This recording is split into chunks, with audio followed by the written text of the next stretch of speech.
भैया नमस्कार, जय सिया राम। इस वीडियो में आज हम आपको बताएंगे कक्षा 8वीं गणित। कक्षा 8वीं गणित में हम आपको बताएंगे अध्याय 9 में हम आपको क्षेत्रमिति में बता रहे थे। क्षेत्रमिति में हम आपको क्या बताए थे, प्रयास कीजिए 9.3 का 9 आपकी 3 का जो प्रयास कीजिए 9.3 का प्रयास कीजिए, लास्ट प्रयास कीजिए और बेलन से संबंधित है, मतलब बेलन के आयतन ज्ञात करने वाला प्रयास कीजिए। आप लोग देखना पेज नंबर आपका कितना 126 पे नीचे है आपका, उसमें लिखा कि निम्न बेलनों का आयतन ज्ञात कीजिए। आपका जो पहला बेलन है, जो दूसरा बेलन है, तो ये दो बेलन है, इनको आयतन ज्ञात करने। और इसमें खास बात जो है, इसमें आपको देखो बेलन की इसमें त्रिज्या दी है 7 सेंटीमीटर। इसमें जो बेलन की लंबाई दी, मतलब बेलन की लंबाई बोल दो, और इस बेलन को अपन खड़ करते से जो ऊंचाई कहा जाए, तो वही तो चीज है। तो अपन इसमें ऊंचाई 10 सेंटीमीटर है और त्रिज्या की 7 सेंटीमीटर है। तो ई में बेलन की ऊंचाई 2 मीटर है। ई में नीचे जो 6 मीटर स्क्वायर लगा, इसका मतलब जो आधार को नीचे क्षेत्रफल दिखा। तो इसके अलावा बेलन को आयतन को क्षेत्रफल बन जाए है, आधार का क्षेत्रफल गुणे ऊंचाई, तो इक्वल जो बन जाए। अभी बता रहे बस आपको कैसे करना है। सबसे पहले आपको क्या करना है वो बता दें। ई बेलन में करना, ई बेलन को निकालना है आपको। पहले बेलन में क्या लिखोगे, दिया पहले बेलन में, यहाँ पर दिया है फर्स्ट बेलन में, मतलब पहले वाले बेलन में, एक बेलन में, बेलन एक में काटा अपना बेलन लिख देना। दिया बेलन कैसे, दो बेलन है, एक बेलन में हमें काटा था, दिया बेलन एक में हमें काटा। बेलन की त्रिज्या कितनी है, बेलन की त्रिज्या कितनी, ई की त्रिज्या हम माने ले रहे हैं, त्रिज्या हमने दे दी छोटी वाला आर है, स्मॉल आर है। त्रिज्या कितनी है, जब त्रिज्या होती है जैसे तलों की त्रिज्या कहलाती है। केंद्र से पर्दे तक की दूरी को त्रिज्या कहते हैं। तेतई को केंद्र हो जाए, परिधि हो जाए, केंद्र तक पर्दे तक की दूरी 7 सेंटीमीटर कितनी है त्रिज्या। और आधा सॉरी ऊंचाई कितनी है, बेलन की लंबाई बोल दो, लंबाई वही ऊंचाई कह रहा है। तो ऊंचाई कितनी है की, ऊंचाई कितनी, ऊंचाई की ऊंचाई एच दे रहा है, तो ये 10 सेंटीमीटर है और होगा। अब बेलन को आयतन का फॉर्मूला हमने आपको पहले ही बता दिया था। बेलन के आयतन के सूत्र सब लिखवा दिए। तो बेलन का आयतन कितना होता है, आयतन का फॉर्मूला, आयतन को भी से दर्शाते तो भी बराबर क्या हो जाएगा, आयतन का सूत्र होता है पाई आर स्क्वायर एच होता है। कैसा होता है, पाई आर स्क्वायर एच। अगर त्रिज्या बदल दो, त्रिज्या कैपिटल आर का दो से तो कैपिटल आर आ जाए, ऊंचाई बदल दो होता है, ऊंचाई बदल जाए। पाई का मान हमेशा कितना रखते हैं अपन, 22/7 रखेंगे। कितना रखेंगे, 22/7।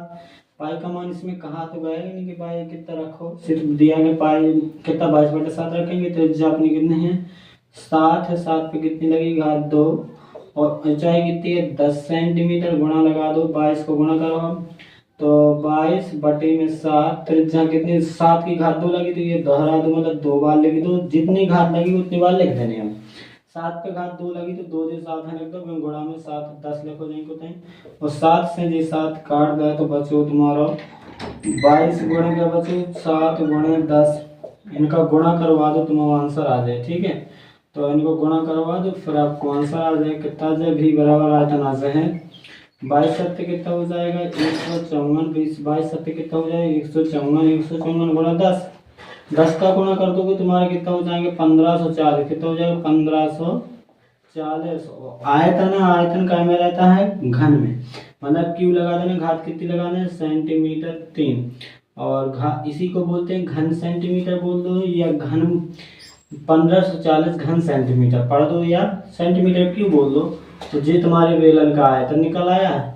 ऐसे ही तुमको इसका निकालना है। इसमें तुम्हें दिया है बेलन, दूसरे में का दो दिया है, दूसरे बेलन में आप खा दो, दूसरे बेलन में का दो, दूसरे बेलन में आप का दो। दूसरे बेलन में बेलन की ऊंचाई कितनी है, ऊंचाई कितनी रहेगी, दूसरा बेलन है ऊंचाई मान ले, हम अलग मान ले ऊंचाई, ये कैपिटल है दे देंगे, ऊंचाई से 2 मीटर है। और ये नीचे के आधार को क्षेत्रफल दो, तो आधार को क्षेत्रफल, बेलन के आधार का क्षेत्रफल कितना, बेलन के आधार का क्षेत्रफल कितना दिया, आधार का क्षेत्रफल कितना दिया भैया 250। आधार का क्षेत्रफल कितना दिया 250 मीटर स्क्वायर। कितना दिया मीटर स्क्वायर। अब बेलन को आयतन निकालो, तो इसके बेलन को सूत्र कैसे बन जाता है, जब बेलन को एक तो में बेलन को आधार का पता हो, बेलन के आधार को क्षेत्रफल पता हो, बेलन के आधार का बेलन का आयतन क्या हो जाएगा, बेलन का आयतन बराबर क्या फॉर्मूला बन जाएगा। इसके अलावा फॉर्मूला आपकी बुक में ही लिखा है, ऊपर लिखा है। जब आपका आधार का क्षेत्रफल पता हो और ऊंचाई पता हो तो क्या लगा हो, आधार का क्षेत्रफल गुणे आधार का क्षेत्रफल गुणे ऊंचाई, क्या कर दोगे, गुणा ऊंचाई, ऐसा कर दोगे। या तो इसको एक बार ना दूर लिख लो, नहीं तो बने ना हो तो दिखात नहीं का सही नहीं लगा ना। फिर बेलन का आयतन भी बराबर क्या हो जाएगा, आधार का क्षेत्रफल गुणे ऊंचाई, तो गुणे ऊंचाई कर दो। आधार का क्षेत्रफल तुम्हारा 250 मीटर स्क्वायर और गुणे ऊंचाई तुम्हारी 2 मीटर है। 50 दूना 250 दूना कितना होता है 300 सीधो, और 1 एम में 2 एम है तो 1 एम तो मीटर कितने लग जाए, आयतन वैसे है तो क्यों लगना ही है, तो आयतन है मीटर क्यों लग जाए। हमारे बेलन के आयतन आ गया कितना होगा, बेलन को आयतन 300 मीटर क्यूब।